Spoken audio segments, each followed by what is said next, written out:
Aujourd'hui, nous allons parler du magnésium, mais pas l'élément magnésium en tant que tel. Nous allons parler de sa voie d'absorption et vous allez voir qu'il y a beaucoup à dire. Voici une réalité que beaucoup de gens ignorent au sujet du magnésium. Environ 80% de ce minéral n'est pas du tout absorbé à travers nos cellules intestinales. Il se glisse entre elles, passant par de minuscules portes protéiques situées dans les espaces où les cellules se rejoignent. Cette voie passive est le moteur principal de l'absorption du magnésium. Et c'est la raison pour laquelle les suppléments conventionnels, quelle que soit leur qualité, se heurtent au même mur biologique. Si vous faites partie des quelques 50% des Français qui ne reçoivent pas assez de magnésium dans leur alimentation, il est fort probable que vous ayez déjà essayé un supplément de magnésium. Entrez dans n'importe quel magasin de produits naturels, de magasin bio, et vous trouverez des rayons pleins d'options. Oxyde, citrate, glycinate, thréonate, taurate ou maltate de magnésium, chacun prétendant être la forme la mieux absorbée. Beaucoup de ces formes sont de véritables bons produits qui procurent réellement des bienfaits. Le thréonate, par exemple, s'appuie sur des recherches démontrant sa capacité à franchir la barrière hémato-encéphalique, ce qui en fait un choix relativement judicieux pour ceux qui veulent un soutien cognitif, le sommeil, l'apaisement. Le glycinate est doux pour l'estomac. Il convient parfaitement aux personnes qui cherchent à ne pas agresser leur tube digestif. C'est une forme de magnésium qui apaise. Et le taurate, lui, s'est révélé très prometteur sur les problèmes de santé cardiovasculaire. Cependant, même les meilleurs suppléments de magnésium conventionnels font tous face à la même limitation biologique inhérente quant à la quantité de magnésium qu'ils transmettent à votre circulation sanguine. Le problème, ça n'est pas la qualité, ça n'est pas la forme, c'est le mode d'administration lui-même.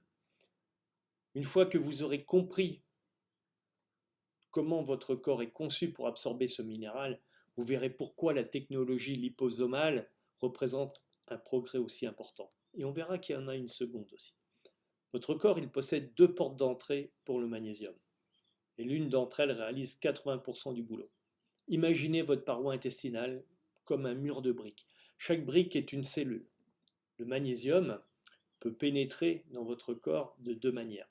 La première voie, ça va être à travers ces briques, directement par les cellules intestinales elles-mêmes. Vos cellules possèdent des canaux spéciaux qui pompent activement le magnésium vers l'intérieur. Mais ces canaux peuvent en traiter qu'une petite quantité à la fois. Vous voyez ça un peu comme une porte secondaire qui s'encombrait de trop de personnes à l'entrée qui essayaient de rentrer en même temps, ça ne marche pas. Donc cette voie, elle ne prend en charge qu'environ 10 à 20% de votre absorption de magnésium. 10 à 20% seulement. La seconde voie se situe entre les briques, par des espaces étroits où les cellules se touchent. Ces espaces, ce ne sont pas des simples vides. Ce sont des espaces qui sont minutieusement contrôlés par une famille de protéines qu'on appelle les claudines. Et donc ces claudines forment des portes sélectives au niveau des jonctions serrées entre les cellules. Et ces portes décident de laisser passer ou pas le magnésium. Pas que le magnésium, mais notamment le magnésium. Cette seconde voie, la voie passive entre les cellules, elle prend en charge environ 80 à 90% du magnésium absorbé par votre corps. Mais il y a un piège. Cette voie passive ne fonctionne que lorsqu'il y a une concentration suffisante de magnésium au bon endroit et surtout, on va voir, au bon moment. Elle ne fonctionne que lorsqu'il y a plus de magnésium dans l'intestin que dans le sang.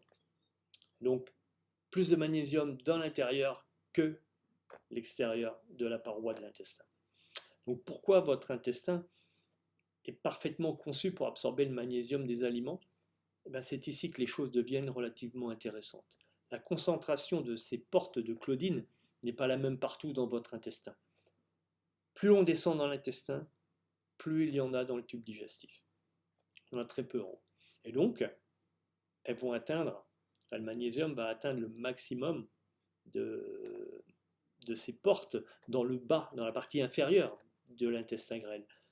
Cela signifie que la meilleure zone d'absorption passive du magnésium est atteinte environ 4 à 6 heures après la fin du repas. Et à première vue, ça peut paraître étrange, ça. Alors pourquoi votre corps placerait-il ses meilleurs outils d'absorption aussi loin dans le circuit? La réponse, elle réside dans un mécanisme plutôt simple de votre biologie humaine. Lorsque vous mangez des aliments, des vrais aliments, hein, qui contiennent du magnésium, comme une assiette d'épinards, un bol de haricots noirs, le magnésium flotte librement, enfin librement, pas trop librement justement, il est enfermé dans ces structures d'aliments liées comme, il peut être lié à la chlorophylle, donc ça c'est le pigment vert des plantes, il peut être lié aux fibres, aux phytates, aux protéines, et donc l'acide qu'on a dans l'estomac, l'acide stomacal, l'acide chlorhydrique, va mettre du temps à casser ces liaisons. Ça va briser ces liaisons, mais la libération totale va vraiment prendre du temps. Et à mesure que les aliments partiellement digérés avancent lentement dans votre intestin, donc les enzymes, notamment les enzymes pancréatiques et la bile, vont continuer de décomposer la matrice alimentaire. Ça va libérer progressivement le magnésium, et tout ça, ça se fait sur plusieurs heures. Au même moment, vous avez un autre phénomène qui se produit. Votre intestin supérieur s'active à réabsorber l'eau, il absorbe les graisses, il absorbe les sucres, il absorbe aussi les protéines des aliments. Au fur et à mesure que toute cette eau est extraite, le contenu intestinal va devenir de plus en plus concentré. Donc la concentration en magnésium va être de plus en plus forte. Globalement, il faut imaginer, vous auriez une casserole sur le feu, et ça mijote, et donc il y a de moins en moins de liquide, et la concentration de ce qui reste est de plus en plus forte.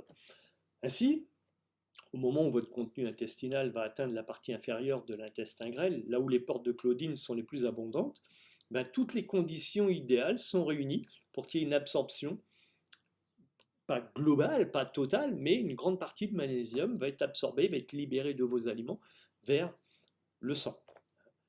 Pourquoi? Parce que le volume du liquide a diminué, la concentration du magnésium a augmenté, et les portes, qu'on appelle les Claudines, elles sont grandes ouvertes et prêtes à recevoir votre magnésium. Donc votre corps il utilise essentiellement la nourriture comme système d'administration et de libération du magnésium. Ça, l'absorption de l'eau, c'est un concentrateur naturel. Dans une digestion, on a besoin de beaucoup d'eau et on va réabsorber l'eau. Donc on concentre et là, le magnésium va pouvoir passer dans le sang. Tout le système est calibré pour que le magnésium arrive au bon endroit, à la bonne concentration et au bon moment. Le principal défi d'absorption des suppléments de magnésium, donc les compléments alimentaires conventionnels, c'est quoi? Ce système que je viens de vous expliquer, il est très très bien, mais il pose quelques problèmes pour nos fameux compléments alimentaires. Les suppléments, lorsque vous les avalez, tout de suite, dans l'estomac, avec l'acidité qu'on va trouver dans l'estomac, le magnésium va être libéré et il va flotter. Ce sont qu'on appelle des ions de magnésium nus. Et donc, il va se présenter pour être absorbé tout de suite, dès le début de l'intestin grêle. Et c'est là qu'on rencontre des problèmes, qu'il s'agisse de citrate de magnésium, de glycinate ou toute autre forme. Comme c'est dissous dans l'acide stomacal, on ne va pas pouvoir absorber ce magnésium directement dans notre sang parce qu'il va être libéré beaucoup trop tôt. Il est libéré trop rapidement. Donc on prend des compléments alimentaires de magnésium, on pense qu'ils font de l'effet, et contrairement aux aliments, ils n'ont pas la libération lente, ils ne peuvent pas être libérés au bon endroit. Ils ne vont pas être libérés dans la partie basse de notre intestin grêle, mais dans la partie supérieure. Et donc, comme c'est libéré dans la partie supérieure, on a pu voir que l'effet sera vraiment trop faible. Et donc, avant que les conditions d'absorption maximale puissent se faire, tout le magnésium aura disparu. Dans cette région supérieure, il y a des portes de Claudine qui sont rares, et donc la teneur en eau est encore élevée, le magnésium est trop dilué pour pouvoir avoir de l'effet sur le corps, pour pouvoir être absorbé. C'est ce qu'on appelle normalement l'absorption passive. Et on va voir qu'il y a d'autres moyens. Et une voie qui est très très prometteuse, qui est très intéressante pour absorber du magnésium par les voies, par des compléments alimentaires, c'est ce qu'on appelle la voie liposomale. Et donc, Cette voie est beaucoup plus active. Pourquoi? Ben, je vais vous expliquer ce qu'est un liposome. Globalement, on va l'utiliser pour transporter notre magnésium et pouvoir profiter de, comme je vous disais tout à l'heure, 80 à 90% du magnésium va être libéré dans la partie haute de l'intestin. Pourquoi? Ben parce qu'un liposome, globalement, c'est une petite boule de graisse. Donc on va enfermer le magnésium dans cette boule de graisse et dans la partie haute, qu'est-ce qui va être digéré?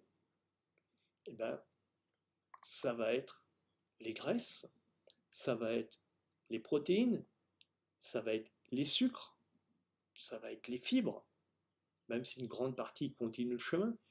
Mais donc, à ce moment-là, votre magnésium va être absorbé comme si c'était une graisse. Et là, il va passer très très vite dans le sang.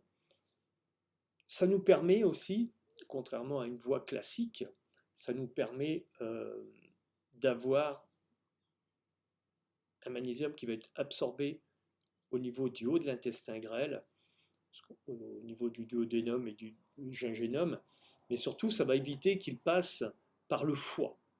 Il faut savoir qu'à chaque étape, on va perdre une partie de nos éléments. On va perdre une partie du magnésium, une partie parfois importante. Donc si on peut éviter de passer par le foie, on va éviter de perdre une partie de notre magnésium. Donc ça, c'est vraiment une voie qui est aujourd'hui une méthode très très avancée. Donc le magnésium liposomal, je dirais, c'est utiliser une porte complètement différente que de passer par ce qu'on appelle les claudines. Donc c'est un peu technique, hein, je suis désolé, mais c'est comme ça que ça s'appelle. C'est comme ça que ça fonctionne, le transport du magnésium. Il n'y a pas que le magnésium, hein, je vous ferai une vidéo sur d'autres éléments très importants, mais aujourd'hui on dit que nous sommes tous carencés de magnésium, en magnésium, et en fait oui, nous sommes carencés en magnésium même quand on en apporte, souvent quand on en apporte aussi. Et pourquoi? Bah, c'est parce que c'est le mode d'absorption qui est pas bon. On ne l'absorbe pas au bon endroit et du coup pas avec les bonnes quantités. On va absorber 10 à 20% maximum. Donc c'est dommage. Aujourd'hui, le seul magnésium qu'on arrive à bien absorber, c'est le magnésium alimentaire. Donc voilà pourquoi est-ce qu'aujourd'hui, le magnésium liposomal, la voie liposomale est la meilleure. C'est parce que globalement, nos cellules sont composées de phospholipides et la voie liposomale, c'est du phospholipide, donc c'est les mêmes graisses, et donc ça permet de bien absorber ce magnésium. Donc voilà globalement ce que je voulais vous dire sur la forme liposomale. Mais ce qui est intéressant aujourd'hui, c'est qu'on a une autre forme aussi, qui est plus prometteuse encore que la voie liposomale. Et donc, je vais vous en dire un mot, ce n'est pas l'objet de cette vidéo, mais je vais quand même vous en dire un mot. C'est ce qu'on appelle la voie transdermale. Donc, c'est quoi la voie transdermale? Donc, transdermale, ça veut dire qu'il traverse la peau. Donc, comment ça se passe? Donc, on va mettre on va encapsuler, alors c'est pas une capsule, globalement c'est un patch, on va mettre plusieurs couches de magnésium et on va appliquer un patch sur la peau et là il va venir, ce magnésium va être diffusé à travers la peau et ce qui est intéressant c'est que sous la peau on a des vaisseaux sanguins, on a tout notre réseau de circulation sanguine et souvent les nutriments n'arrivent pas à aller jusqu'à certaines cellules parce qu'ils sont trop éloignés, on va dire, du cœur. Et du coup, on est mal irrigué. Plus on s'éloigne du cœur, donc plus les vaisseaux sont fins, et à la fin, on appelle même ça des capillaires, ils sont très très fins.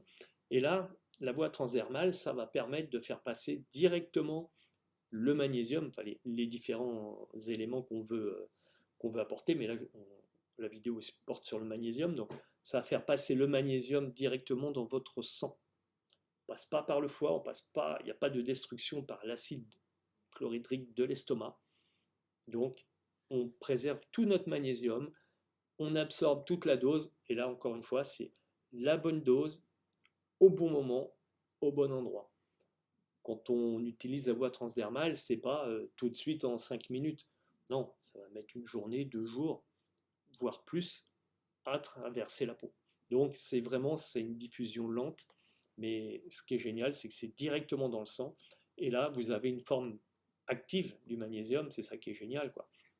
Et donc, globalement, si vous souhaitez en savoir plus sur cette forme, bah, je vous invite à revenir vers moi, je vous dirai comment ça fonctionne. Limite, il faudrait que je fasse une vidéo complète sur la voie transdermale, mais je vous dirai comment fonctionne la voie transdermale, ce magnésium transdermal, comment est-ce qu'on le capte, comment il fait son effet, comment il est diffusé à tout l'organisme. Bon, il y a certaines choses aussi après qu'il faut mettre en place dans notre alimentation. Il ne faut pas penser que c'est toujours les compléments alimentaires qui vont faire le travail. Si vous ne changez rien, vous reviendrez au point de départ dans quelques mois. Donc voilà. Mais ça nous permet aussi d'avoir les bons apports quand il faut et en attendant de changer des petites choses dans notre alimentation. Ça, c'est hyper important.